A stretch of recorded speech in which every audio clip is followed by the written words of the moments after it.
सहयोगी अजय हमारे साथ जुड़ गए हैं। अजय, क्या कोई जानकारी मिल पा रही है कि कब तक पोस्टमार्टम के बाद शव को लेकर के जाएंगे गाजीपुर? क्योंकि एसपी का जो बयान सामने आया उसमें वो कह रहे हैं कि देर रात तक गाजीपुर पहुंचेगा शव।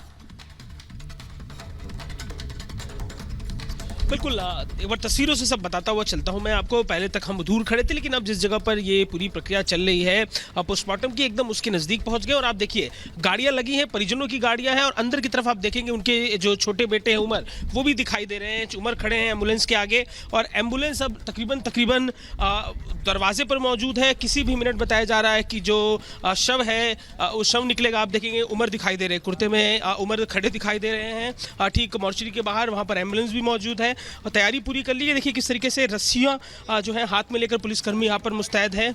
कोशिश ये है कि व्यवस्था बनी रहे। इस हिस्से में पुलिसकर्मी भारी पैमाने पर कैसे मौजूद है, देखिए कैसे छावनी बना के रखा हुआ है मॉर्चरी के बाहर के हिस्से को। इसके अलावा अस्पताल के बाहर भी भारी पुलिसकर्मी मौजूद है। और इसके साथ ही यहाँ पे गाड़ियाँ जो मौजूद है, तकरीबन 18 से 20 गाड़ियाँ हैं जो लेकर फ्लीट को फॉलो करते हुए जाएंगी। तो अंदर की तरफ फिर एक बार आपको दिखाते हैं, जहाँ पर उमर, इसके अलावा जो बड़े अजय, लेकिन ये भी आप बताइए कितने बजे यहाँ से इस शव को लेकर निकलेगी पूरी टीम, और कोई रूट अलग तैयार किया गया है?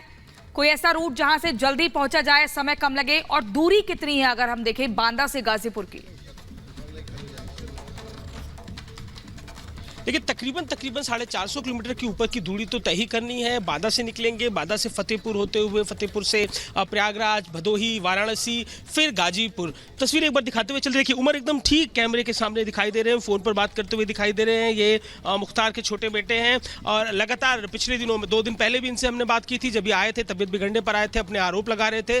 आज भी इनकी मांग थी कि जो ये पोस्टमार्टम है इस संस्था के डॉक्टरों से कराया जाए, एम्स के डॉक्टरों से कराया जाए। पुलिसकर्मी हैं, उनसे बात कर रहे हैं, आप देखेंगे। तो यहाँ पर लगातार परिजन जो है बाहर इंतजार कर रहे हैं कि किसी भी मिनट जो है जो शव है वो निकले, और एम्बुलेंस जो है जो जिस पे शव जाएगा वो दरवाजे पे ही खड़ा है। परिवार के जो लोग हैं कुछ अंदर मौजूद हैं मॉर्चरी के, कुछ बाहर मौजूद हैं।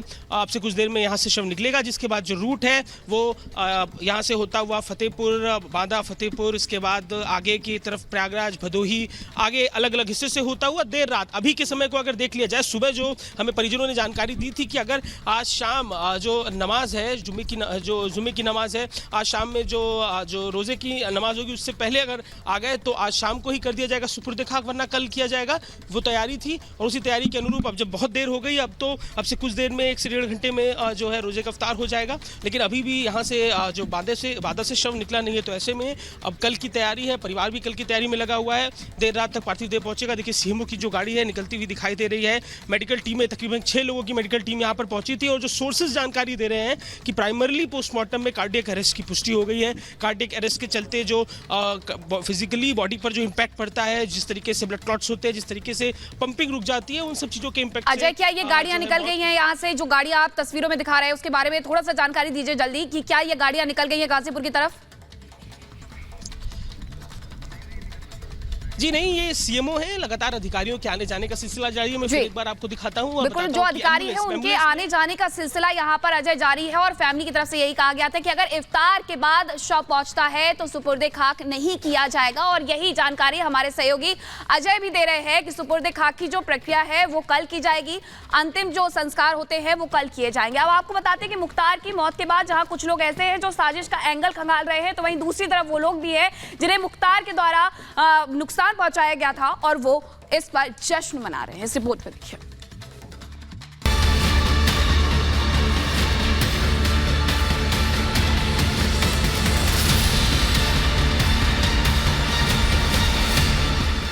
लोगों में अपनी दहशत पैदा करने के लिए कई घर उजाड़ दिए, पता नहीं कितने लोगों को मौत के घाट उतरवा दिया। उस पूर्वांचल के सबसे बड़े माफिया का अंत हो गया। बात हो रही है पूर्वांचल के सबसे कुख्यात माफिया मुख्तार अंसारी की, जिसकी हार्ट अटैक से मौत हो गई। जिन परिवारों को माफिया ने तबाह कर दिया था, उन घरों में जैसे ही मुख्तार अंसारी की मौत की खबर पहुंची, वहां खुशी की लहर दौड़ गई। वाराणसी में माफिया की मौत पर बीजेपी के पूर्व विधायक दिवंगत कृष्णानंद राय के घर जश्न मनाया गया।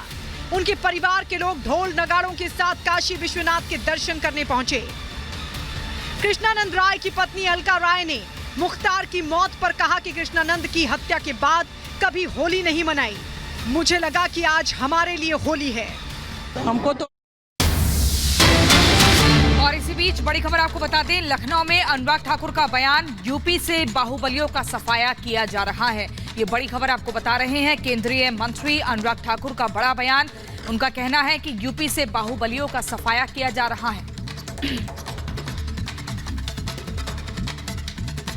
जाल बेच रहा है, वंदे भारत जैसी ट्रेनें चल रही हैं, करोड़ों रुपए के निवेश के साथ साथ लाखों लोगों को रोजगार के अवसर उत्पन्न हो रहे हैं। ये उत्तर प्रदेश ने एक संकल्प लिया है कि विकसित भारत के साथ साथ विकसित उत्तर प्रदेश बनाएंगे, और ये $1 ट्रिलियन इकॉनमी जो अगले कुछ वर्षों में बनाने की बात कर रहे हैं, ये अपने आप में दिखता है कि आज उत्तर प्रदेश विकास की बात करता है।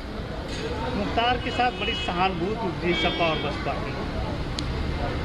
देखिए, जिन्होंने संरक्षण दिया अपना राजनीतिक लाभ लेने के लिए, वो कुछ भी बयान देते रहे। मैं इतना ही कहूँगा, मेडिकल जांच हो चुकी है, न्यायिक जांच मांगेंगे तो वो भी हो जाएगी, उसमें कोई दिक्कत नहीं। सच जानने का हर किसी का है। आज अगर 25 साल के युवा को हार्ट अटैक आ जाता है, किसी को 35 साल वाले को 30 साल, ये होता है, और जो भी हुआ होगा वो सच सबके सामने आया है। लेकिन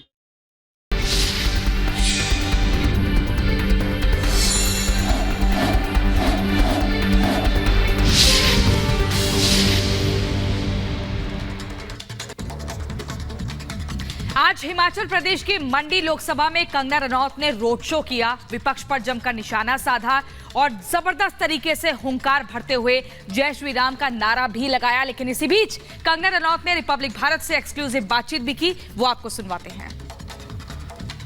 इस वक्त सबकी ज़बान पर राजनीति में एक ही नाम है, वो है कंगना रनौत, जो कि इस वक्त मेरे साथ है। मैं उनसे बात करती हूँ। कंगना जी, स्ट्रगल हमेशा आपके साथ रहा है, अब राजनीति में नया चैलेंज आ रहा है सामने, फिर एक कंट्रोवर्सी भी साथ में जुड़ गई।